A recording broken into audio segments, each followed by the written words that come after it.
They buried their dead more than 400,000 years ago, long before the pyramids, long before the first paintings flickered across cave walls.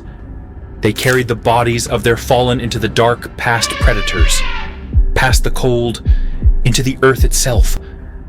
They did not leave behind temples, scriptures, or songs, only bones and silence.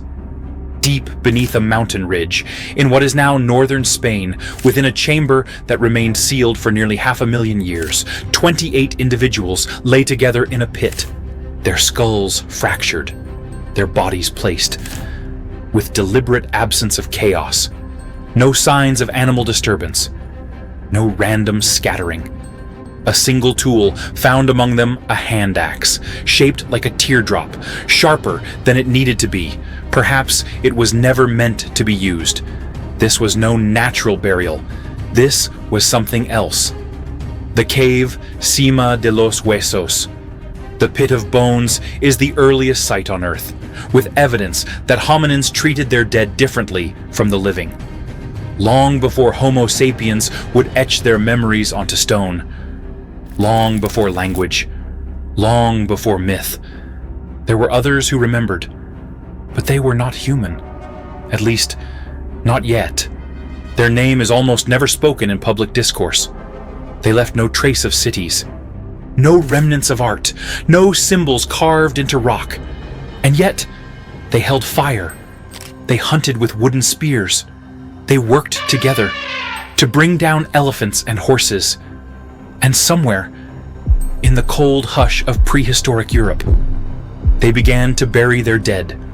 Homo heidelbergensis, often dismissed as a footnote in the evolutionary ladder they were. In fact, a turning point physically robust, socially complex, and cognitively emergent. Their presence shaped 2 continents. Their descendants would become the Neanderthals in the West, and perhaps even the first true humans in the South. But they themselves have faded, lost in the dust of time, their story buried deeper than their bones. You stand now, tens of thousands of generations later, and look into the pit. No words echo from within, but the silence speaks. Who were they? What did they feel in that moment when one of their own no longer moved? Was it memory that moved them, or instinct? There is no writing to guide you. Only stone, only bone. But through these remnants, a forgotten voice begins to speak.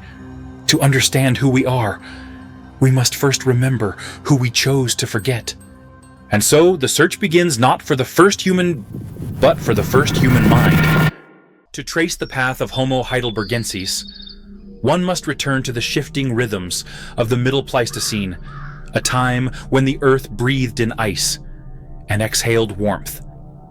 Between 78,000 and 12,500 years ago, continents were reshaped by glacial advance and retreat, ecosystems fractured, and reassembled species rose or vanished in silence.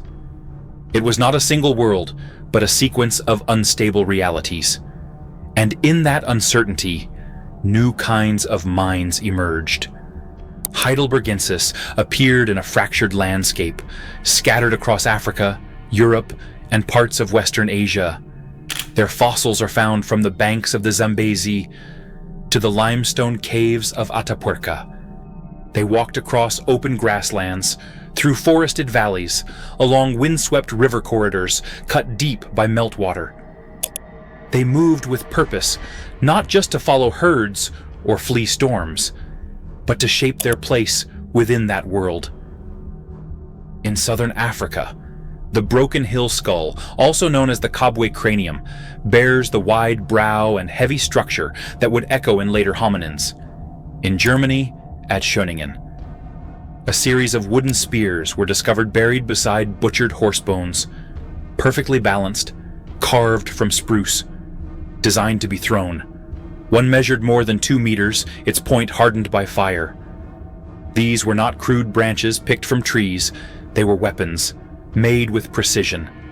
From these fragments, a pattern emerges not of randomness, but of intention. These early humans did not merely survive. They engineered their survival. Stone flakes show signs of the Levallois technique, an advanced method of striking pre-shaped cores to produce predictable cutting tools. This required planning. It required memory. It required imagination. Their world was not easy. Cold dominated much of their range, especially in glacial Europe. In some regions, average temperatures dropped well below freezing for long stretches of the year. Yet they adapted. Their nasal cavities widened to warm the air. Their bones thickened, not just from hardship, but from labor, the kind of labor that forges endurance. They hunted massive game, straight-tusked elephants, ancient bison, woolly rhinos. Their bodies tell of strain and trauma, but also of survival. Fire appears among their traces not merely as ash, but as evidence of control. In Israel's Jordan Valley, at a site called Gesher Benot Yaakov, layers of burned seeds, flint, and wood suggest not a wild blaze, but a hearth maintained. Fire offered light, protection, and warmth. It extended the day, repelled predators, softened meat and thought. Alike, it shaped the rhythm of their communities. The spatial arrangement of artifacts hints at something more social awareness. The repeated pattern of tool production, the reuse of specific sites, the clustering of debris. These are signs of group behavior. Individuals shared tasks. They relied on one another, and when one fell, the others remembered. In the caves of Atapuerca, that memory endures. Cima de los Huesos was not a village. It was not a settlement. It was a descent deep, narrow, dangerous. Carrying the dead into such a space demanded effort, coordination, will. These burials did not happen by chance. To understand why they mattered, one must place them within the lineage they helped define. Homo heidelbergensis stands between Homo erectus and the more derived species that followed. In Europe, their descendants would become the Neanderthals. In Africa, some lineages likely gave rise to early Homo sapiens. The path is not linear, but braided genomes flowing across time, colliding, recombining, diverging. And so, Heidelbergensis becomes more than a name. They become a mirror, a convergence of form and thought, of strength and memory. Not fully modern, but no longer primitive. You can stand in their footprints. In Schöningen's mud, the shape of a bare heel remains. In Atapuerca, the outline of a hand rests near the edge of a pit. There is no message, no inscription, but the marks are real as the questions they leave behind. What kind of mind buried the dead without gods? What kind of silence lingers when nothing is written but everything is remembered? To answer, one must go deeper into their bodies, their tools, their gestures, not just to know how they lived, but who they were becoming. And so we follow them, not by name, but by evidence, by the shape of a spear, by the tilt of a skull, by the weight of silence. In the earth, from the stones and bones, a portrait begins to form. What emerges next is not myth, but anatomy, not speculation, but structure. A being caught in transformation, neither beast nor modern, but something strange, something in between, something human, almost. To see them clearly, one must look not through myth or metaphor, but through the structure of bone. Homo heidelbergensis was shaped by cold, by hunger, by pursuit and persistence. Their skeletons reveal bodies forged in endurance, dense limbs, broad chests, powerful shoulders. Males stood around 1.75 meters tall, yet carried frames heavier than most modern humans. These were not slow giants, but compact, efficient engines of movement. Their skulls tell another story. Thick brows arched over deep-set eyes.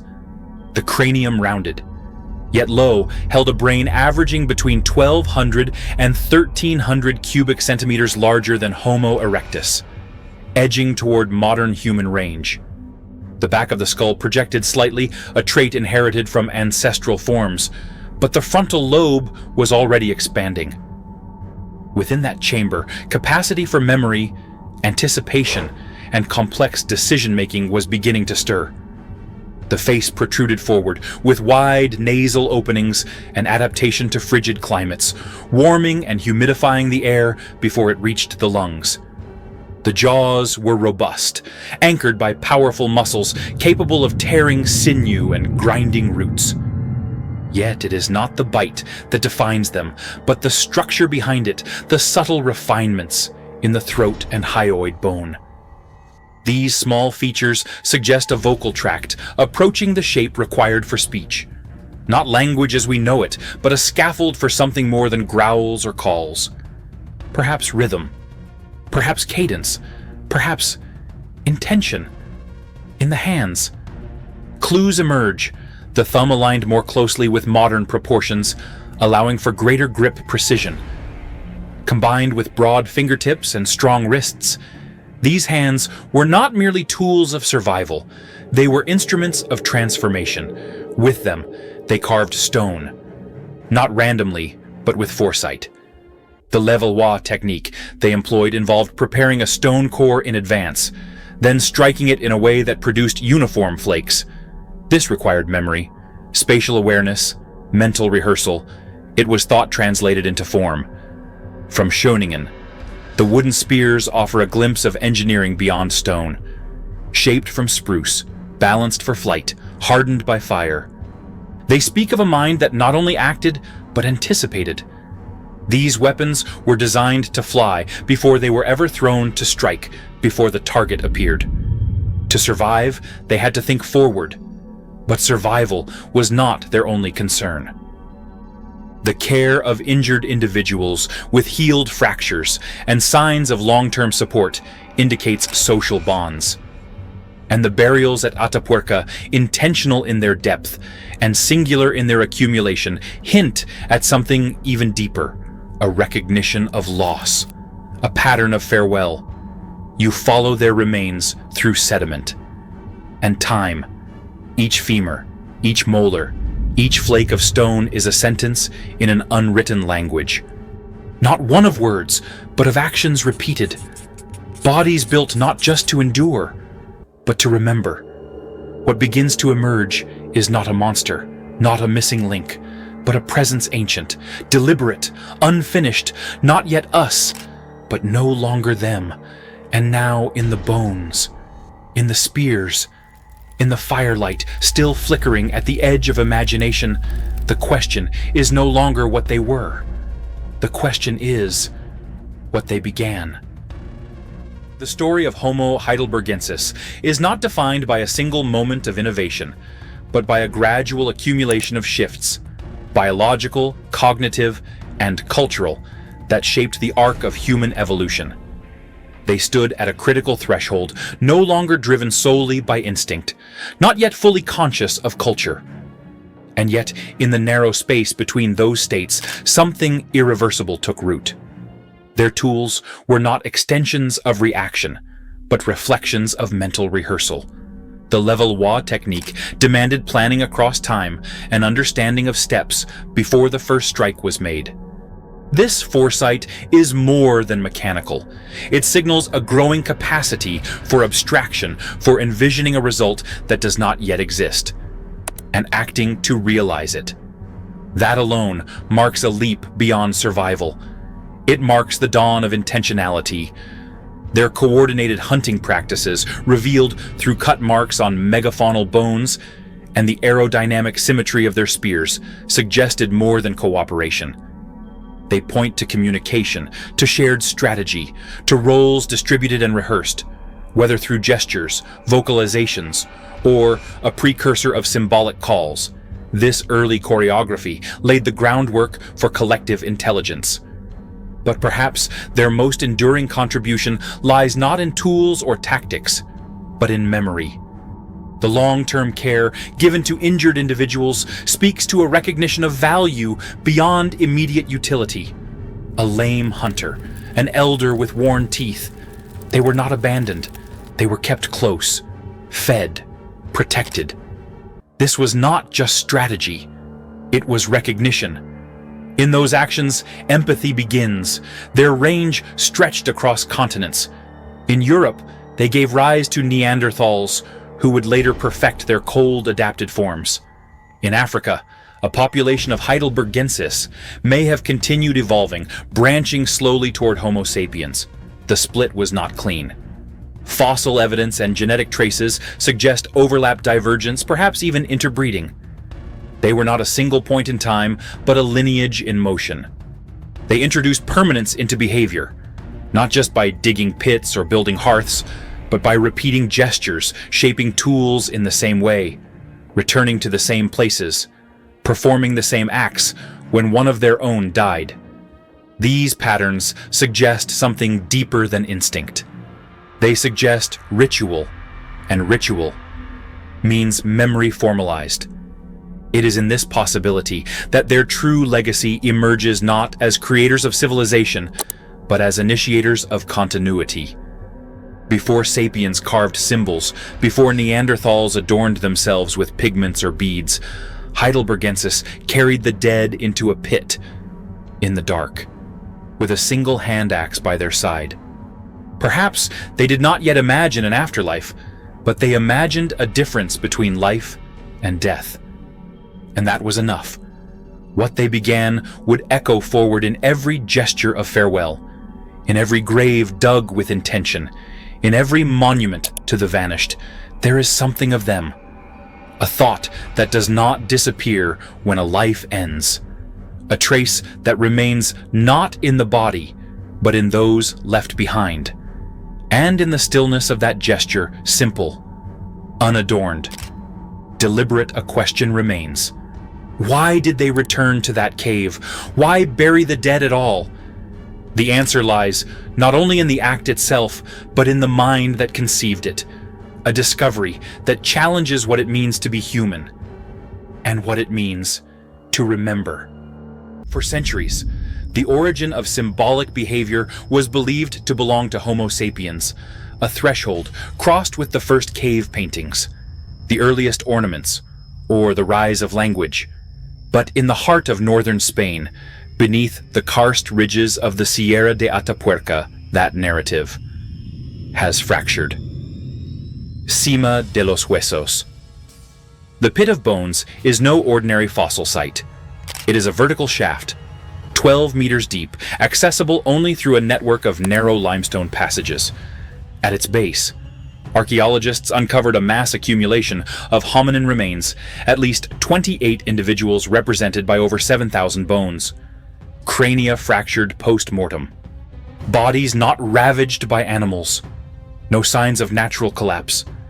The deposition is deliberate, repeated, focused. Among these skeletons, a single artifact stands apart, a finely made quartzite hand axe, symmetrical and carefully flaked, placed alone beside the remains. It shows no signs of use. It was not a tool discarded in haste. Its placement is unresolved by utility. The team who excavated it gave it a name, Excalibur. Dating of the site using uranium series and luminescence methods places the deposition at roughly 43,000 years ago. The fossils belong to a population ancestral to the Neanderthals, derived from Homo heidelbergensis. At this depth in time, the concept of mortuary behavior was thought impossible. But here, in silence, it appears.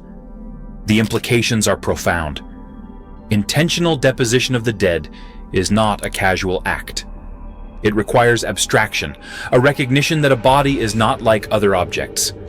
It requires intention, a decision that one must intervene in the fate of the deceased. And perhaps it requires emotion, a sense of loss that outlives the moment. The presence of the hand axe deepens the mystery. Was it a gift, an offering, a mark of identity, or something we do not yet have the words to explain? Until this discovery, the oldest widely accepted signs of symbolic behavior came from Homo sapiens sites in Africa, dating back around 1,000 years. A few Neanderthal burials were argued over with contested evidence of grave goods or pigments, but none came close to this date. Cima de los Huesos pushed the threshold of memory far into the past by more than 300,000 years. Skepticism followed. Burial implies much more than simply placing a body in a hole. But the nature of the site resists other interpretations. No predator would drag this many bodies through winding, pitch-dark corridors. No flood path aligns with the skeletal positioning. There is only one entrance, one descent, one repeated gesture. It is not ceremony in the modern sense. There are no carvings, no incense, no myth. But there is order, and where there is order in the treatment of death, there is a spark of meaning. For the first time, memory entered the archaeological record not as an artifact, but as an act. You are no longer looking at hunters, tool makers, survivors. You are standing at the edge of mourning. The moment when the living did something different, not for themselves, not for food, not for shelter, but for the ones who no longer moved. This is not the story of a single discovery. It is the story of an idea emerging in the dark. And it raises a challenge, not to the bones, but to the assumptions around them. If memory came before modernity, if grief predates culture, then the timeline of what it means to be human must begin again. The evidence is there, layered beneath millennia of stone. Now, the task is to understand it, not only whether it happened, but what it meant. That is the question science must now face. And to answer it, we must test the limits of our own definitions of ritual, of mind, of humanity itself. The hand axe buried at Cima de los Huesos has no clear function. It does not bear wear from cutting. It was not needed for processing food or defending the living. Its symmetry, its polish, its solitude suggest a purpose beyond the material. If it was placed with intention, then it becomes more than a tool. It becomes a message. But science moves not on symbols, but on scrutiny. And the implications of a burial, 43,000 years old, have sparked debate across disciplines. Could the accumulation of bodies in the pit have another explanation? Could geology, erosion, or predator activity account for the phenomenon? Each hypothesis has been tested. None withstands the layers of evidence. The vertical shaft has no evidence of surface collapse. No carnivore remains exist among the bones. The positioning of skeletons lacks the chaotic scatter typical of natural deposition. There are no signs of waterborne transport, and the consistency of the pattern, over time, points not to chaos, but to repetition. The accumulation is neither random nor passive. It reflects a behavior sustained across generations, whether driven by symbolic belief, social cohesion, or ancestral habit. It reflects cognition capable of distinction between the living and the dead, between object and gesture, between necessity and meaning. Anthropologists remain cautious. The word burial is charged. It implies more than placement. It suggests ceremony, perhaps even belief. But even without such projections, the site defies utilitarian explanation. The descent into that shaft was dangerous. It cost energy. It carried risk. And yet, they returned again, and again, and again. The hand axe, Excalibur, remains singular. No other tools were left. No bones show signs of formal preparation. There is no art, no pigment, no arrangement of stones. Only this one object finally worked, and positioned without explanation. That absence speaks louder than any decoration. It suggests the beginning of abstraction, the hint of offering, the genesis of symbolic behavior before symbols, comparative studies deepen the mystery. At Neanderthal sites dating 25,000 years later, similar patterns emerge: deliberate body positioning, use of pigments, apparent grave preparation. At Homo sapiens sites in Africa, dating from 100,000 years ago, ornaments and ochre appear, yet in none of these is the behavior as old, as stark, or as isolated as what lies at Atapuerca. The mind behind this act, whether Neanderthal ancestor or late heidelbergensis, was already capable of a new kind of thought, one that moved beyond survival, one that glimpsed permanence, and permanence is the seed of culture. If the deposition at Cima de los Huesos is accepted as intentional, then the cognitive line between archaic and modern becomes thinner than ever imagined. It suggests that the roots of ritual, of grief, of memory, stretch back twice as far as previously thought. It means that mourning is not a human invention, it is an inheritance. What follows is not certainty, but recalibration. If early humans were already behaving with intention toward the dead, what other cognitive capacities have we underestimated? Where else might the traces of early memory lie disguised in the ordinary, dismissed as natural, overlooked as noise? This question lingers beyond the bones. It shadows the very concept of evolution, not as a ladder of progress, but as a river branching and converging, with ideas appearing, vanishing, and returning. Cima de los Huesos challenges more than timelines. It confronts our assumptions about consciousness itself. What if humanity did not begin with speech, or art, or gods, but with a decision, in the dark, to carry one body, away from the others? This is not the climax of their story. It is its axis, the moment we must look again at their disappearance, not as the end of a species, but as the fading of a lineage that once remembered the dead, that once stood at the mouth of a cave and chose to descend. And in that descent, something began that would not be undone. They did not vanish in a firestorm. There was no single catastrophe, no ash cloud, no blade drawn at the throat of their lineage. Homo heidelbergensis disappeared not in violence, but in silence. Their extinction left no monument, no ruins, no trace of trauma, only an absence. By 2,000 years ago, the fossil trail begins to fade. Across Europe and parts of Africa, populations diverge. Some evolve gradually, adaptively, into what would become Neanderthals. Others, especially in Africa, may have contributed to early Homo sapiens. But the form once called heidelbergensis no longer stands alone in the archaeological record. It has fractured into legacy. No one buried the last of them, buried the eyes. No stone sealed the cave. No fire marked their passing. Instead, their disappearance is scattered across layers of sediment, unannounced, unfinished. One by one, their defining features dissolve into other lineages. The deep brow recedes, the robust limbs slim, the brain reorganizes. Memory persists, but form changes.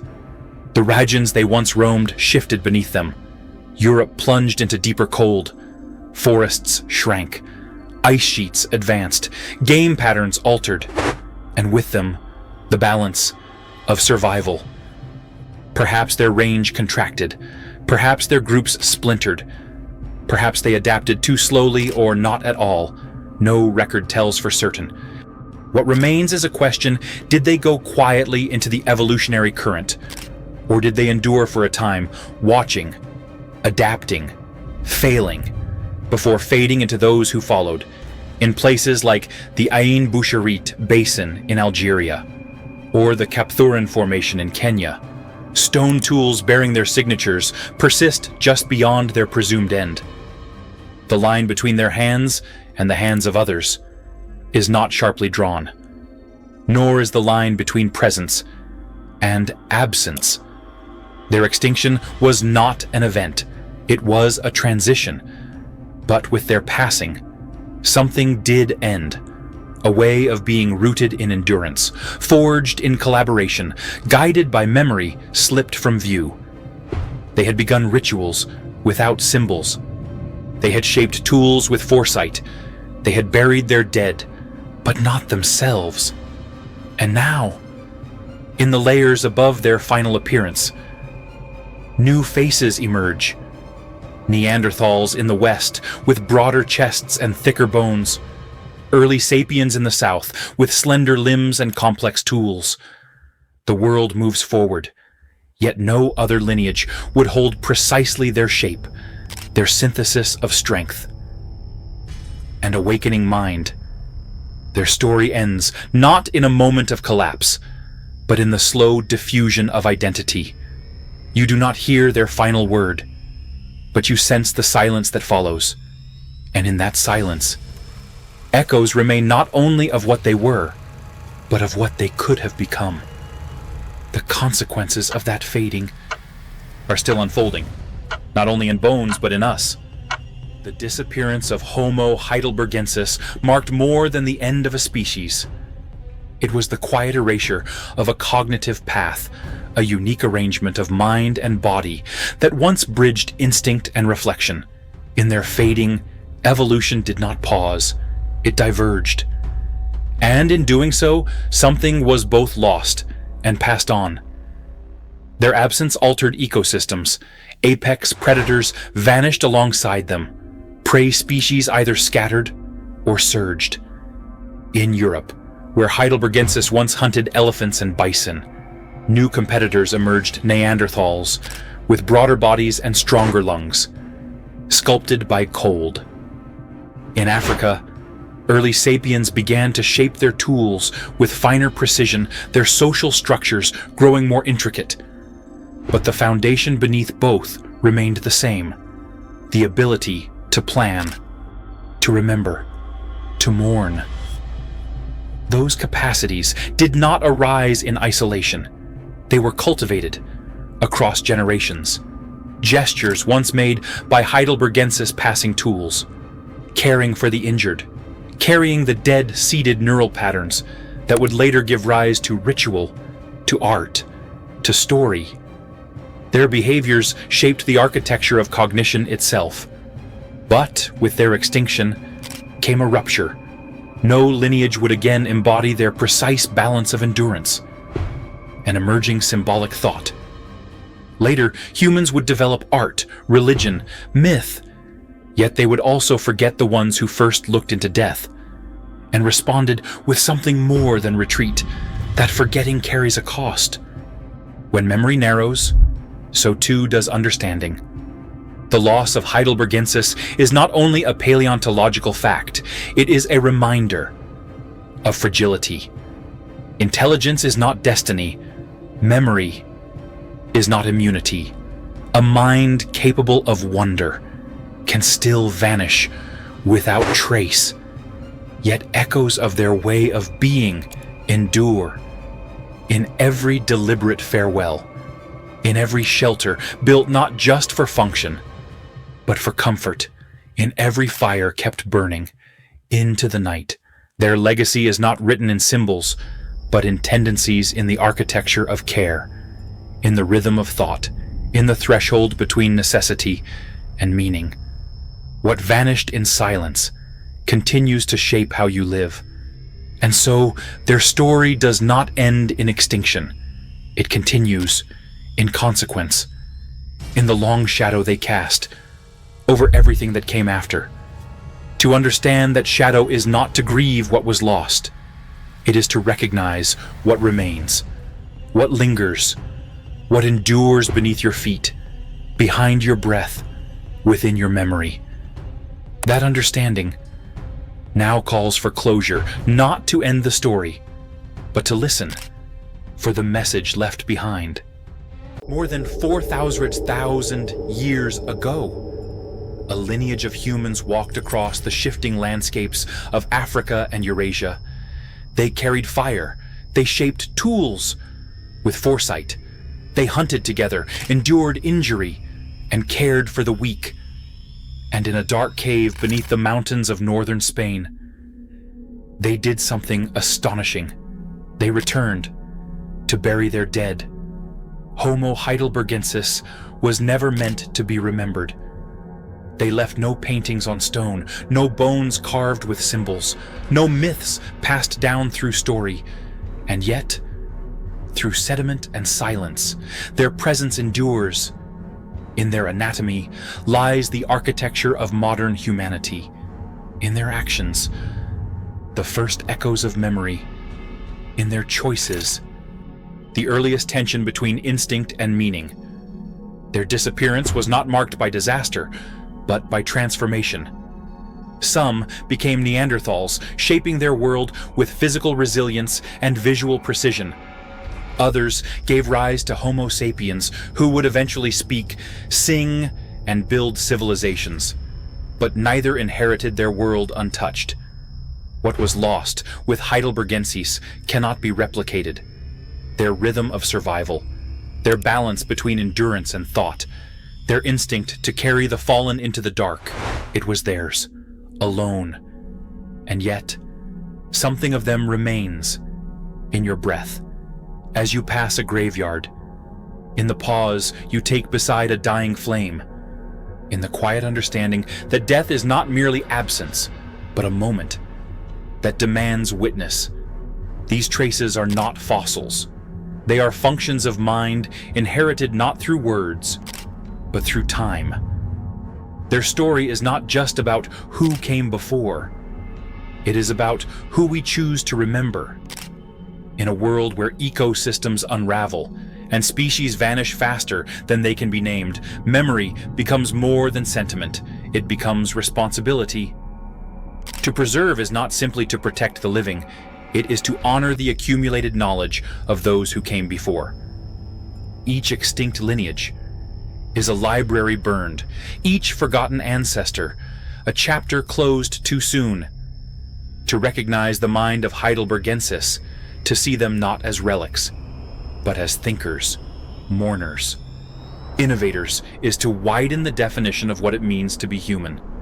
And that widening matters, because as you look forward toward rising oceans, shifting climates, and collapsing biodiversity, the past speaks not only in warnings, but in wisdom. It reminds you that intelligence alone does not ensure survival, that memory without empathy is hollow, that the strength of a species lies not only in its mind, but in its capacity to care. So, when the last fire dims, when the silence deepens, and when the trace of a footprint fades beneath the dust, ask not what was lost. Remember what began.